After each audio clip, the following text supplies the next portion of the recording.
I'm talking to Andy Cabe, who's the Director of Horticulture for Riverbanks Zoo and Garden. And Andy, no matter what time you come here, this place is just ablaze with color from flowers, but also from greenery. You know, Amanda, there's always something blooming here at Riverbanks, and that's one thing we pride ourselves on. And, you know, in South Carolina, I mean, we can garden 12 months out of the year, and we certainly do it here at Riverbanks.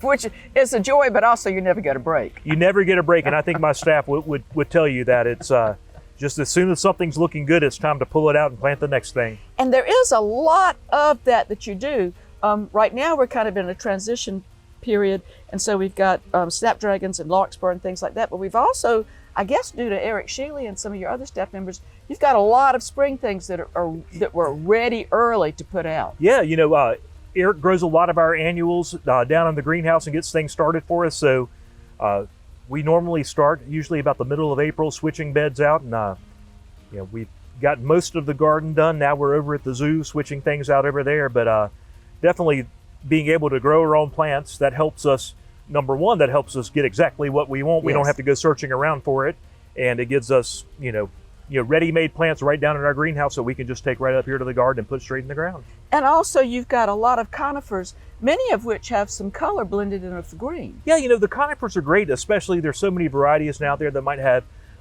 hints of cream or gold on them or white. They're just great to help brighten up things. You know, evergreens that just, you know, really brighten things up and can kind of break up the whole monotony of just too much green. Well, and also when you've got little things on the ground, you need some larger scaled things behind them. And so that's one of the things that happens here.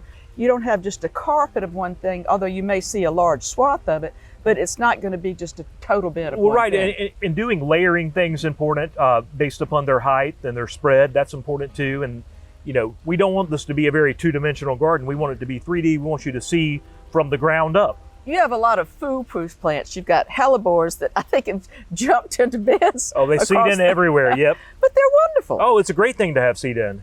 And dry shade, I mean, who could ask for more? There's not a whole lot better for dry shade. Yeah. Yep. But also, I guess, partially due to one of your former directors of horticulture, what a huge Kronum collection. Yeah, when I started here, I kind of inherited a Kronum collection. Our previous management here decided Kronums were going to be a core collection at Riverbanks, so I inherited the Kronum collection and have been building it ever since. And gosh, I think we're up to probably close to 200 different varieties right now.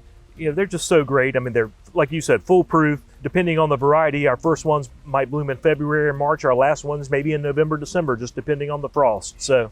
And right now you've got some regular lilies that are starting to come in. And again, they're just not, there's not much problem, you don't have a lot of problems with those.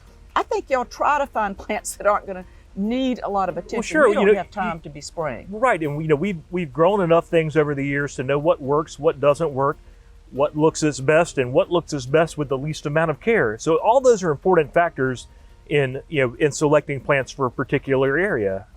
So we do a lot of that. And I believe that this is hard work, and people have to work when it's hot and when it's cold, and you really try to give your staff some decision making. Sure, they have different areas in the garden and zoo that they're responsible for. For a large part, we try to let them design how they feel and what inspires them. I think it gives them a sense of ownership, and I think lots of times you're much more apt to want to take care of something and devote your time to something that you have a vested interest in, that you pick those plants. If you decide to come in the botanical garden entrance, as you walk by the barn garden, you have wonderful pitcher plants there. And I think everybody should get down and look at how they work. Not only, the tube that collects insects, but the flower's very complex to make sure it gets pollinated. Well, and the interesting thing about pitcher plants is the actual pitchers themselves. Lots of people think that's a flower because it's just so pretty, and but really that's actually a leaf. It's a modified leaf. The little pitcher with the tube in it, that's actually a leaf. But the flowers, when they come in the spring, are absolutely amazing. And one kind of neat thing that I sometimes do on garden tours is I'll pull an old pitcher off and I'll open it up, especially if there are kids in the group, and they can see all the bugs in there. Now, that worked really great until one time I was on live TV doing it, and there were fire ants in there. And I was getting stung left and right and trying to keep my composure on live TV and act like it didn't hurt. But it was a good example of insects do go down in there. And also a good reason to tell the public that they're not supposed to mess with the flowers. I love century plants, and you've got a lot of them out front if you came up on the tram side. And I'm thinking, gosh, are they going to, and you said, fortunately now, we need to pay more attention to cultivars that are available. Right, there's so many different cultivars of century plant out right now. They're variegated cultivars, they're green cultivars, they're gray cultivars, blue cultivars. I mean, there are a whole bunch of different ones out there, but you could just about find one for any setting in the garden. You don't have to have a 6 foot by 6 foot space to put a century plant necessarily. There are some compacts that fit well in the garden. And one of the things that happens here is things aren't going to stay as static as they might at home. You've got some really, really big crepe myrtles, and crepe myrtles are going to be susceptible to crepe myrtle borer scale. And some of them have kind of gotten bigger than their space requires. So y'all change things occasionally. This garden opened in 1995, and I think the first things were probably planted in 94. We're getting close to 30 years on some of these plants that have been in the garden since day one. And what we're seeing now is after close to 30 years, we're experiencing the growing pains of a maturing garden. And a lot of these things are planted in confined spaces. And after 20 or 30 years, sometimes it's time to do something new.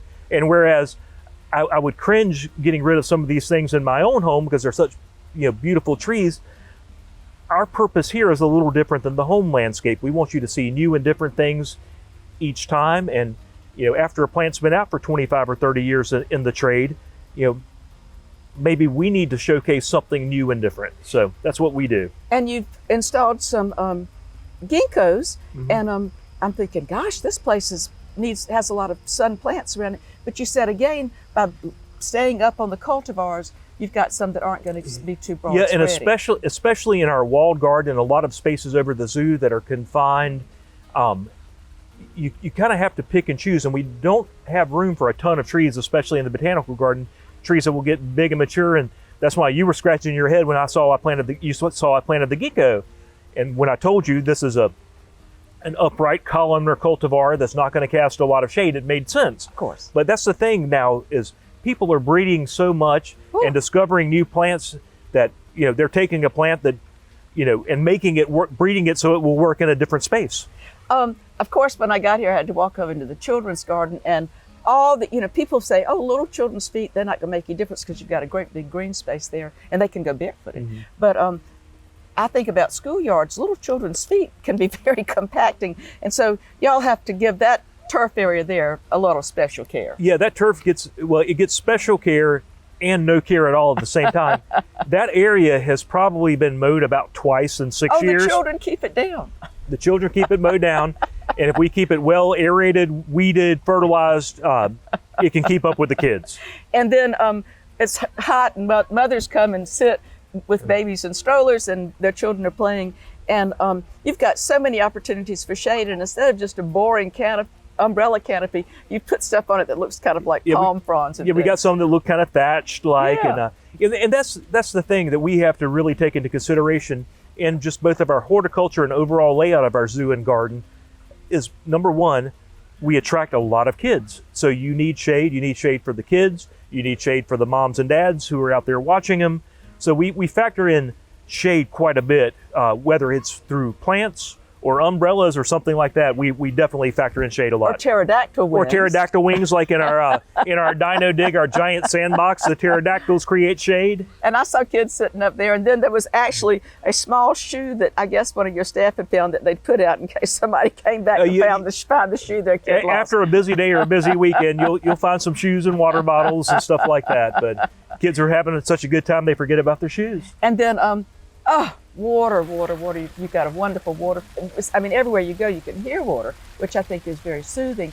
But you've got water children can play in safely. We've got play water too, and that's great. In our children's garden, Waterfall Junction, that opened in 2016, we made sure there were water elements included so kids could have a safe place that their parents could watch them to splash and play. And so that's going to be opening up here soon, again, for the summer. And it just really is nice. In another month, we won't be able to sit here and have this conversation because you'll hear all the kids out there playing. I can't wait. Well, I think it's just wonderful. You're right here. It's so easy to come in. You can have the botanical garden and then the regular zoo entrance, both of which are beautiful, and your staff takes care of both. And the containers are so lovely. And I remember the last time we were here, we found that y'all even pick pansies and feed them to the turtles. Absolutely. We try to make sure nothing goes to waste.